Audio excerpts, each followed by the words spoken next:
अस्सलाम वालेकुम क्लास।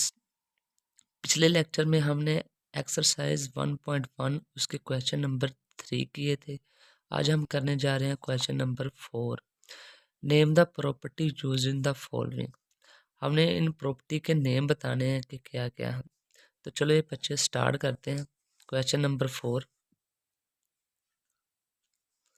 इसमें जो इसका पहला पार्ट है वो हमारे पास है a+4 + b = a+4 + b। अगर तीन वैल्यू हों और वो आपस में प्लस हो रही हों तो हम उसे कहेंगे associative property with respect to addition. अगर दो वैल्यू हों और वो भी आपस में प्लस हो रही हों तो हम उसे कहेंगे commutative property with respect to addition.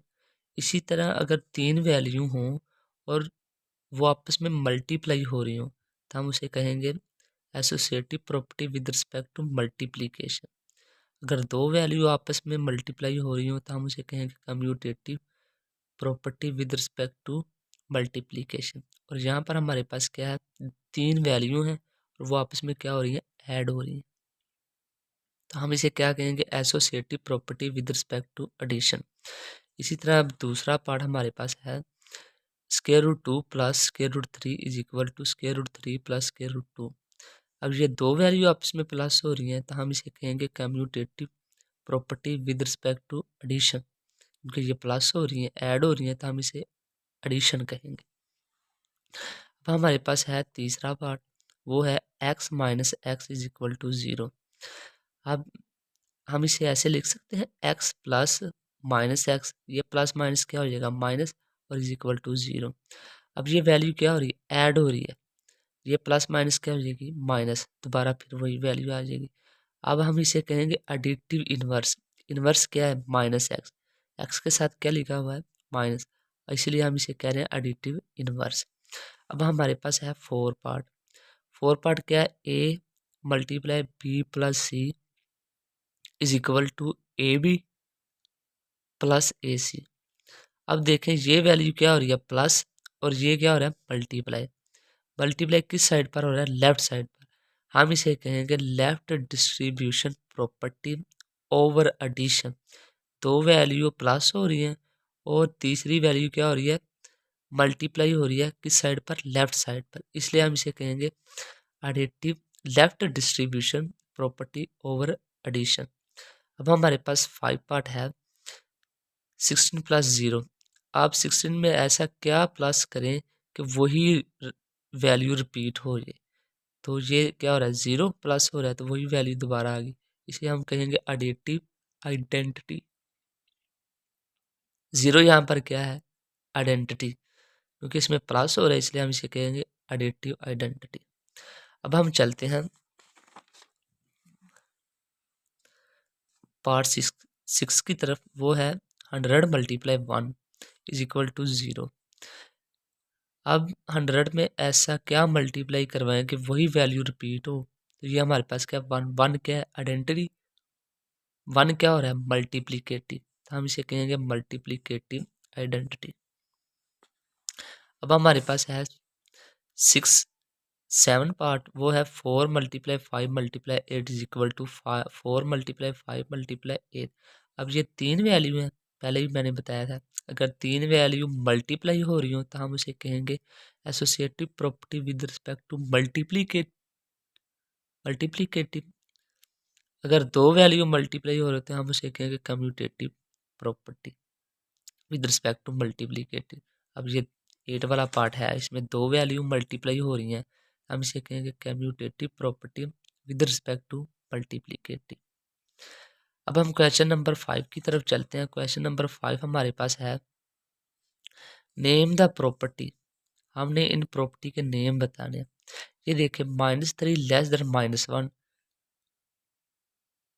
तो हमारे पास है 0 <2।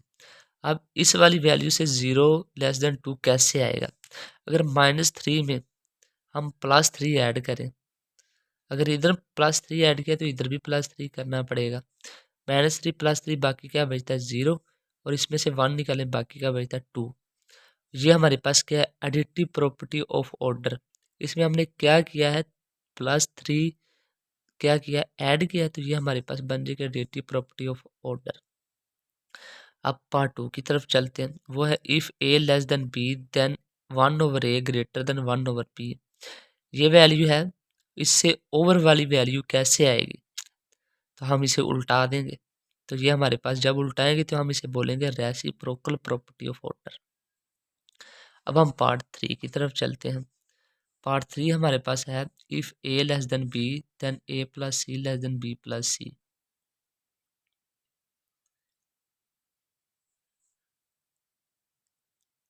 अब हमारे पास देखें कि ये क्या है, एडिटिव प्रॉपर्टी ऑफ ऑर्डर। क्यों? क्योंकि दोनों साइड पर हमने क्या किया, प्लस सी को ऐड किया, तो ऐड किया तो हम इसे बोलेंगे additive property of order. Part 4 हमारे पास है इफ़ ए सी मल्टीप्लाई हो रहा है less than b c and c greater than 0। अब ए लेस देन बी, ये कैसे है, ये सी क्या हो रहा है आपस में कैंसिल, तो हम इसे कहेंगे कैंसिलेशन प्रॉपर्टी ऑफ ऑर्डर या मल्टीप्लिकेटिव प्रॉपर्टी ऑफ ऑर्डर।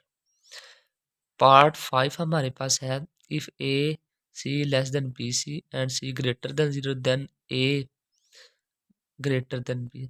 इधर भी क्या हो रहा है, सी क्या हो रहा है आपस में कैंसिल,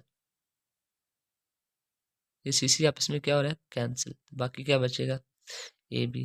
तो ये हमारे पास क्या होगी कैंसिलेशन प्रॉपर्टी ऑफ ऑर्डर, क्योंकि सी क्या हो रहा है कैंसिल हो रहा है।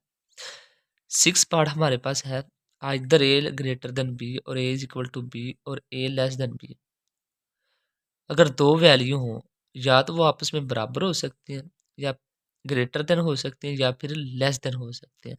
तो हम इस प्रॉपर्टी को क्या बोलेंगे, ट्रिचोटोमी प्रॉपर्टी। अब हम चलते हैं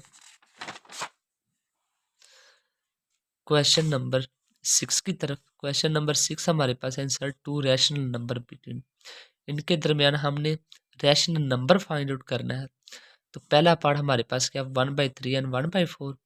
इन दोनों वैल्यू को आपस में क्या करना है, हमने ऐड करना है और 1/2 से क्या करना है मल्टीप्लाई करवा देना है 1/2 से।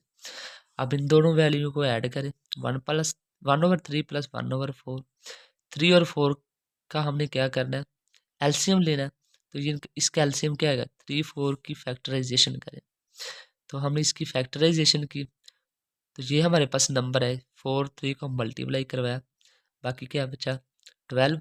12 क्या आएगा एलसीएम, इस वाले 12 को हमने क्या करना है 3 से डिवाइड करना है, जो आंसर है उसको 1 से मल्टीप्लाई करवा के यहाँ पर लिख देना है। ये एलसीएम लेने का तरीकाकार है। इसी तरह हर वैल्यू का हम एलसीएम लेते हैं। प्लस ये प्लस आ गया। अब ये वाले 12 को क्या करना है 4 से डिवाइड करना है, जो आंसर है 1 से मल्टीप्लाई करवा के यहाँ पर लिख देना। 4 + 3 क्या होता है 7। अब 7 को 1 से मल्टीप्लाई करवाएं 7 आएगा। 12 को 2 से मल्टीप्लाई करवाएं, ये क्या आएगा 24। ये हमारे पास रैशनल नंबर आ गया। अब हम चलते हैं पार्ट 2 की तरफ। इसको क्या करना है हमने ऐड करना है और 1/2 से मल्टीप्लाई करवा देना, या फिर ऐसे कह सकते हैं कि 2 से डिवाइड करवा देना। 3 + 4 ये क्या बनेगा 7 7 1 7/2। ये हमारे पास रैशनल नंबर आ गया। अब हम चलते हैं पार्ट 3 की तरफ। वो हमारे पास है 3/5 एंड 4/5। इनको भी हमने प्लस करना है, 1/2 से मल्टीप्लाई करवा देना। ये हमारे पास इसका एलसीएम क्या आएगा 5। क्यों? क्योंकि बटे में दोनों वैल्यू क्या है सेम है, तो ये हमारे पास 5 इसका एलसीएम आएगा। 5 को 5 से डिवाइड करवाएं, आंसर क्या आएगा 1। 1 को 3 से मल्टीप्लाई करवाएं, ये हमारे पास 3 आएगा। प्लस इस वाले 5 को इस वाले 5 से डिवाइड करवाएं, आंसर 1 आएगा। 1 को 4 से मल्टीप्लाई करवाएं, ये 4 आ गया। 4 + 3 क्या बनेगा 7 7/5। अब 7 को 1 से मल्टीप्लाई करवाएं 7 आ जाएगा, और 5 को 2 से मल्टीप्लाई करवाएं 10 आ जाएगा। ये हमारे पास एक्सरसाइज 1.1 आज हमने कंप्लीट कर लिया। अब हम नेक्स्ट लेक्चर में 1.2 एक्सरसाइज स्टार्ट करेंगे। तब तक के लिए अल्लाह हाफ़िज़।